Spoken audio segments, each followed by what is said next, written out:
사람을 대하다 보면 이런 순간이 있습니다. 저 말 꼭 해야 하나?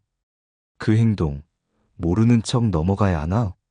마음속에서 천 개의 대답이 올라오지만 입을 여는 대신 조용히 미소 짓는 쪽을 택할 때가 있습니다. 정약용은 그 미소의 의미를 알았던 사람입니다. 그는 말했습니다. 사람을 만나면 세 가지는 못 본 척하고 세 가지는 못 들은 척하라. 단호하면서도 깊은 문장입니다. 그는 이어서 말합니다. 그렇게 해야 오래가고 그렇게 해야 귀하게 여김받는다. 이 말은 단순히 체면을 위한 예법이 아닙니다. 그는 사람을 오래 지켜본 철학자였습니다. 그가 본 인간의 세계는 이해보다 오해가 많고 배려보다 자존심이 앞서는 곳이었습니다. 사람은 누구나 완벽하지 않습니다. 때로는 실수하고 때로는 지나친 말을 합니다. 그럴 때마다 하나하나 따지고 반박한다면 관계는 금세 피로해집니다. 정약용은 이런 인간의 본성을 꿰뚫고 있었습니다. 그래서 그는 마음의 여유를 못 본 척이라는 말로 표현했습니다. 그건 무시가 아니라 자기 절제의 기술이었습니다. 사람 사이의 거리는 말 한마디로 멀어집니다. 눈빛 하나로도 마음이 식습니다. 그 미묘한 틈을 메워주는 것이 바로 모른 척의 미덕입니다. 그는 이렇게 기록했습니다. 남의 허물을 드러내지 말라.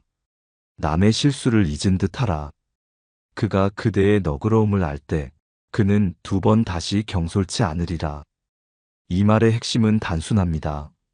못 본 척은 상대를 살리고 못 들은 척은 나를 지킵니다. 정약용은 인간관계에서 무엇보다 체면의 균형을 중요하게 여겼습니다. 상대의 잘못을 바로잡는 일보다 그가 스스로 깨닫게 하는 쪽이 더 큰 지혜라고 보았습니다. 이건 요즘 말로 하자면 공기를 읽는 사람의 품격입니다. 모든 걸 말로 풀려는 사람은 결국 마음을 잃고 때로는 침묵하는 사람이 신뢰를 얻습니다. 그가 말한 세 가지 못 본 척, 세 가지 못 들은 척은 단지 예절이 아니라 관계를 오래 보존하는 철학이었습니다. 정약용은 인간의 관계에서 보아도 보지 말고 들어도 듣지 말라는 말을 자주 남겼습니다. 그의 글 애절량과 여러 편지 속에는 이 못 본 척의 철학이 자주 등장합니다. 그가 말한 세 가지 못 본 척이란 바로 남의 허물, 남의 탐심, 남의 실수입니다. 첫째, 남의 허물을 못 본 척하라. 사람은 누구나 남의 결점을 찾는 데 밝습니다. 그래서 관계가 멀어지는 건 대부분 상대가 변해서가 아니라 보지 않아도 될 걸 본 탓입니다. 정약용은 말했습니다. 사람의 허물은 봄날의 먼지와 같아 보려 하면 끝이 없고 눈을 감으면 따뜻함만 남는다. 이 말 속에는 인간관계의 진리가 숨어 있습니다. 허물을 들여다보면 미움이 자라고 넘어가면 정이 자랍니다.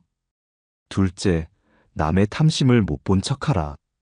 그가 조금 더 이익을 챙기고 자신만 앞서려 해도 굳이 드러내 말하지 말라는 뜻입니다.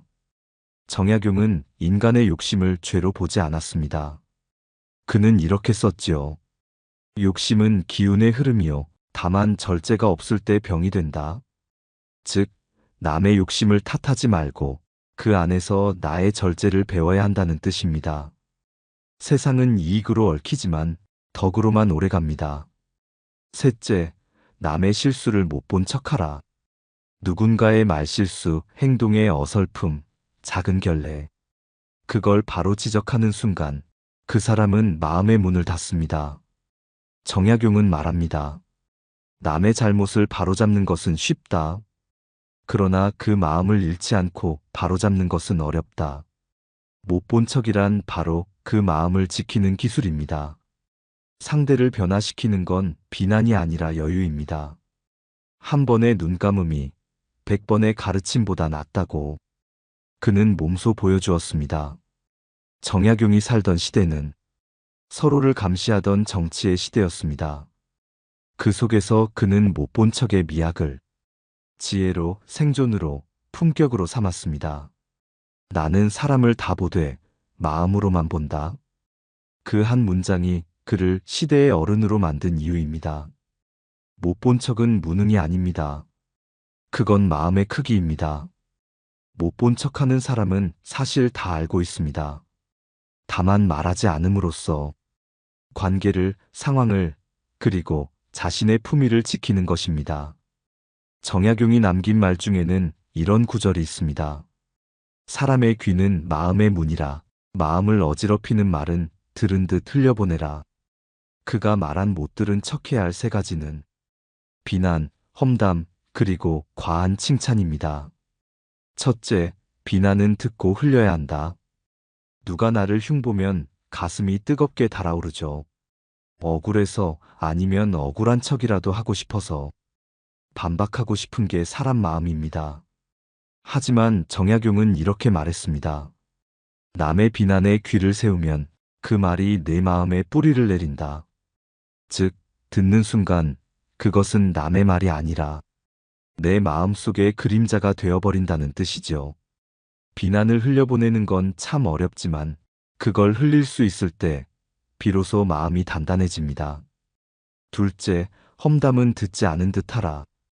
험담은 관계를 망가뜨리는 독입니다. 정약용은 사람 사이의 말다툼보다 조용한 험담을 더 두려워했습니다. 그는 이렇게 남겼습니다. 험담은 칼보다 깊고 그 말은 귀로 들어 마음을 찌른다. 그래서 그는 험담을 들을 때마다 고개를 끄덕이지 않고 미소도 짓지 않았습니다. 그게 곧 지혜의 침묵이었지요. 누가 어떤 말을 하더라도 그걸 전하지 않고 반응하지 않는 것, 그게 관계를 지키는 가장 큰 선입니다. 셋째, 과한 칭찬도 듣지 않은 척하라. 이 대목이 흥미롭습니다. 정약용은 칭찬도 중독이라 했습니다. 그는 말했습니다. 칭찬은 꽃이요. 꽃은 곧 시들매 시작이다. 칭찬을 자주 들으면 그 말을 유지하려고 애쓰다가 결국 스스로를 잃게 된다는 뜻입니다. 그는 이렇게 충고했습니다. 남이 나를 높이 말할 때 그 말이 사라질 날을 생각하라. 칭찬에 마음을 두지 않으면 남의 입이 아닌 내 기준으로 살게 됩니다. 결국 정약용의 못 들은 척은 귀를 닫는 것이 아니라 마음을 지키는 일이었습니다. 비난을 흘리고 험담을 걸러내고 칭찬마저 내려놓는 사람, 그 사람이 진짜 강한 사람입니다. 그는 이런 사람을 덕 있는 자라 불렀습니다. 덕 있는 자는 듣되 있고 말하되 삼가며 화를 입어도 원망하지 않는다. 못 들은 척의 지혜는 관계를 가볍게 하는 것이 아니라 사람 사이의 무게를 균형 있게 만드는 힘입니다. 정약용은 평생 권력과 거리를 두며 살았습니다. 하지만 그를 따르는 사람들은 오히려 늘어만 갔습니다. 그가 목소리를 높인 적은 없지만 그의 말은 수백 년이 지난 지금까지 울리고 있습니다. 왜일까요? 그가 지닌 건 조용한 권위, 즉 말하지 않아도 신뢰받는 품격이었습니다. 정약용은 못 본 척과 못 들은 척을 단지 예의로 삼은 게 아니었습니다. 그건 자기를 다스리는 방식, 그리고 사람의 마음을 움직이는 기술이었습니다. 그는 이렇게 말했습니다. 세상을 다스리는 힘은 권세가 아니라 마음이다. 말이 거칠면 마음이 떠나고 말이 잦으면 믿음이 줄어든다는 뜻이죠. 그래서 그는 일부러 침묵을 택했습니다. 남들이 싸우고 다투는 자리에 그는 조용히 차를 따르며 듣기만 했습니다. 그 자리에 있던 이들은 정약용이 아무 말 안 해도 그 뜻을 알겠다고 했습니다. 그 침묵이 바로 존중받는 힘이었습니다. 그는 사람의 평판보다 자신의 내면의 정돈을 더 중시했습니다. 그는 유배 중에도 매일 새벽에 마음을 정리하며 이렇게 적었습니다. 마음이 평온하면 세상은 조용하고 마음이 흔들리면 세상은 시끄럽다. 즉, 내 안이 고요해야 세상도 고요하다는 것입니다. 그 고요가 곧 권위였습니다. 오늘날의 인간관계는 말이 넘칩니다. SNS, 회의, 대화, 댓글 속에서 누구나 말하고 거의 아무도 듣지 않습니다. 그 속에서 정약용의 철학은 더욱 빛납니다. 말보다 침묵의 깊이, 지적보다 배려의 길이, 그것이 사람을 더 귀하게 만드는 길입니다. 그는 이런 말을 남겼습니다. 말로 얻은 믿음은 바람에 흩어지고 행동으로 얻은 믿음은 돌처럼 남는다. 즉, 입이 아니라 태도가 사람의 품격을 결정한다는 것이지요. 못 본 척, 못 들은 척은 상대를 무시하는 기술이 아니라 상대를 지켜주는 마음의 방식입니다. 그래서 정약용은 말을 아끼는 사람을 귀히 여겼고 그런 사람은 어디서든 존중받았습니다. 한번 생각해 보십시오. 당신 주변에서 진짜 믿음직한 사람은 누구입니까? 시끄럽게 조언하는 사람입니까? 아니면 묵묵히 지켜보는 사람입니까? 정약용은 그 답을 오래전 이미 내렸습니다. 조용한 사람 곁에 머물라. 그의 마음에는 세상이 담겨 있다. 그 고요함 속에서 신뢰는 피어나고 관계는 단단해집니다. 정약용은 평생 많은 사람과 엮였습니다. 조선 최고의 학자이자 개혁가였던 그는 왕에게 중용되었다가 유배를 당하고 벗들과 편지를 주고받으며 외로이 세월을 견뎠습니다. 하지만 누구도 그를 원망한 기록은 없습니다. 그는 늘 품격 있는 거리를 지켰기 때문입니다. 그가 젊은 시절 벗과 다툰 적이 있었습니다. 벗은 감정이 앞서 심한 말을 했고 주변 사람들은 그에게 사과를 받아내라고 부추겼습니다. 하지만 정약용은 이렇게 말했습니다. 화를 낸 사람의 마음은 이미 고통스럽다. 그 고통 위에 내 분노를 더할 이유는 없다. 그 한마디로 싸움은 끝났습니다. 벗은 나중에 눈물을 흘리며 사과했고 두 사람은 평생의 친구로 남았습니다. 그의 제자들도 그를 존경했습니다. 그가 크게 꾸짖은 적은 단 한 번도 없었지만 제자들은 그 앞에 서면 자연스레 허리를 굽혔습니다. 그는 침묵으로 가르쳤고 절제로 설득했습니다. 한 제자가 물었습니다. 스승님, 어찌 그리 사람을 너그럽게 보십니까? 정약용은 이렇게 대답했습니다. 사람을 나무라면 원망이 남고 사람을 기다리면 변화가 온다. 그는 변화를 강요하지 않았습니다. 그저 기다렸습니다. 그 기다림 속에는 인내와 믿음이 섞여 있었지요. 그래서 사람들은 그 앞에서 자연스레 자신을 돌아보게 되었습니다. 그는 관계를 유지하는 방법을 지적이 아닌 존중에서 찾았습니다.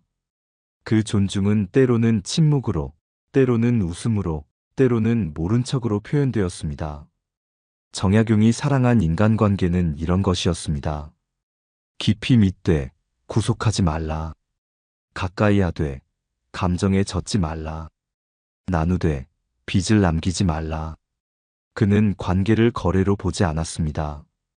기대 대신 이해로, 판단 대신 관용으로 채웠습니다. 그래서 그의 곁에는 끝까지 남은 이들이 있었습니다. 유배지 강진에서 그를 따르던 마을 사람들은 그가 떠날 때 눈물을 흘렸다고 합니다. 그는 누구에게도 큰 은혜를 베풀지 않았지만 모두가 그를 큰 어른이라 불렀습니다. 그의 품격은 말이 아니라 태도에서 나왔습니다. 말을 줄이고 판단을 늦추고 마음을 천천히 다스리는 것. 그것이 사람의 마음을 얻는 길이었습니다. 못 본 척과 못 들은 척은 결국 사람을 살리는 품격이었습니다. 그는 말했습니다. 마음의 깊이는 눈으로 드러나지 않는다. 들어도 말하지 않는 자, 그가 곧 마음이 깊은 자다. 오늘날 우리는 정약용의 시대와는 전혀 다른 세상에 살고 있습니다. 말이 넘치고 감정이 빠르게 오가며 모든 것이 드러나는 시대. 그만큼 못 본 척과 못 들은 척은 더 어려워졌습니다.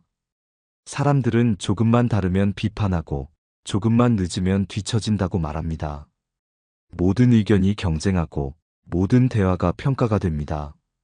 하지만 아이러니하게도 이런 세상일수록 조용한 사람이 더 귀하게 여겨집니다. 정약용은 이런 말을 남겼습니다. 입은 나를 드러내고 귀는 나를 지킨다. 그의 말은 시대를 넘어섭니다. 요즘처럼 말이 넘치는 세상에서 듣는 힘이 곧 품격이 되고 침묵이 곧 신뢰가 됩니다. 우리가 사람들과 지내면서 피로를 느끼는 이유는 말이 많아서가 아니라 진심이 얕아서입니다. 대화는 이어지지만 마음은 닿지 않습니다. 그럴 때일수록 정약용의 지혜가 필요합니다. 못 본 척은 타인을 향한 배려이자 나를 향한 절제입니다.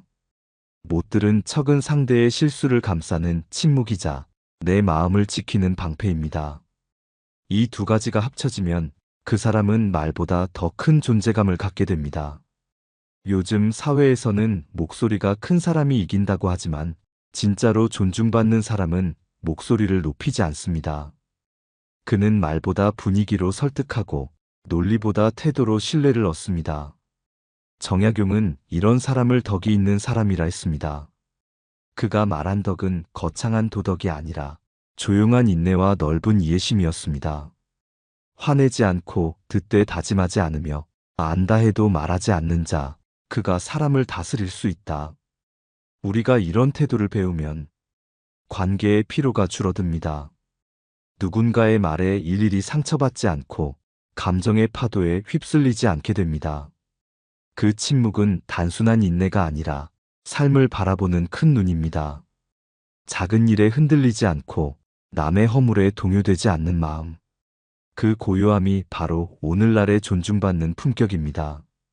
정약용의 말은 단순한 처세가 아닙니다. 그건 내면의 단련법입니다. 세상을 이기려 하지 말고 내 마음을 먼저 다스려라. 그 한 문장이 오늘의 우리에게 가장 필요한 말 아닐까요? 정약용이 말한 못 본 척, 못 들은 척은 결국 한 가지 지혜로 귀결됩니다. 말보다 마음을 먼저 다스리는 사람, 그가 세상에서 가장 귀한 대접을 받는다는 것입니다.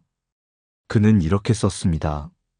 사람의 눈은 밖을 향하나 지혜로운 자의 눈은 안을 본다.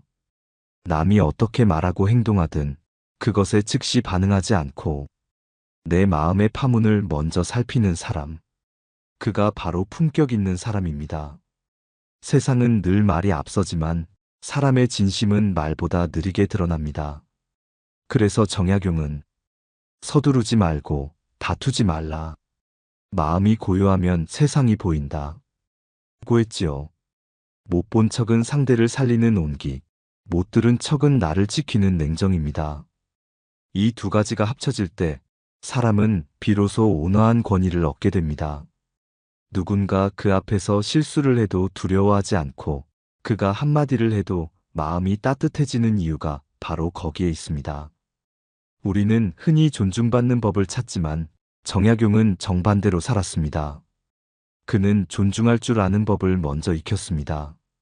남의 허물을 덮어주고 말의 모서리를 둥글게 하고 때로는 알아도 모르는 듯 웃어주는 것. 그게 곧 사람을 귀하게 만드는 품격이었습니다. 그는 말했습니다. 남이 내게 말실수했을 때 그가 그것을 잊을 수 있도록 해주는 자가 군자다. 즉, 사람을 편하게 하는 힘, 그게 진짜 인격이라는 뜻입니다. 오늘 우리의 일상에서도 이 지혜는 그대로 적용됩니다. 가족과 대화할 때, 직장에서 의견이 부딪힐 때, 친구와 오해가 생길 때, 그럴 때 한 걸음 늦추어 생각해 보세요. 이 말을 꼭 해야 하나? 지금 이 감정이 내 본심일까? 그 잠깐의 고요가 관계를 지키고 그 고요 속에서 존중이 태어납니다. 정약용의 인간관계 철학은 결국 이렇게 요약됩니다. 너그러움이 곧 존경이다. 너무 많이 보려 하지 말고 너무 많이 들으려 하지 마십시오. 그 여백 속에서 마음이 맑아지고 그 맑음이 곧 품격이 됩니다. 못 본 척, 못 들은 척은 회피가 아니라 선택입니다. 그 선택이 쌓이면 사람들은 압니다. 저 사람은 깊은 사람이다. 그리고 세상은 언제나 깊은 사람을 귀하게 대접합니다. 당신의 하루에도 그 고요한 품격이 함께하기를 바랍니다. 말보다 따뜻한 눈빛, 판단보다 깊은 마음으로 세상을 대하는 하루. 그것이 바로 정약용이 남긴 사람 사이의 마지막 지혜입니다.